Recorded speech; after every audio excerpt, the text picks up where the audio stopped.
Nubia has a crazy device in town, which it calls the Alpha, a wearable smartwatch that is also a phone. The highlight of this device is its flexible OLED screen, which does indeed flex along with the device itself. Put it on using the proprietary band and lock mechanism, and you have a smartwatch with a thin and long screen that wraps around the front of your wrist. We'll rather not discuss the looks of the Alpha, it's better for everyone to decide how they feel about it.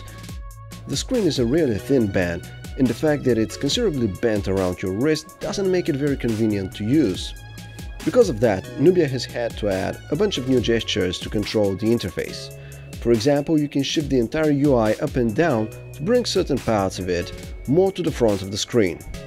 That's a pretty neat idea, but it feels like a solution which fixes a problem that shouldn't have existed. Nubia has also developed an interesting way to interact with the Alpha, which is through air gestures. By waving left, right, up or down in front of the camera, you can get the on-screen navigation menus to follow your directions. It mostly works, but probably not to the extent that would make it useful during day-to-day operation. Nubia positions the Alpha as a phone that you can wear on your wrist. That isn't true for the base version of the device, which is going to cost you around €450 or dollars, and it will only be available with Bluetooth connectivity. For $550, however, you'll get the added convenience of 4G through eSIM. That means you have to ask your carrier if they can activate it for you.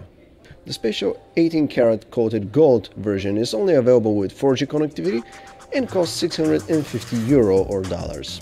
The Nubia Alpha will hit the Chinese market first in the second quarter of the year, but this should be followed by later releases in Europe and eventually North America. However, as cool and fun as the Alpha looks, it couldn't convince us in the usability of the wraparound form factor. Perhaps some other company could one day make it work, but for now, the Nubia Alpha is more like an interesting proof of concept rather than a fully realized commercial product.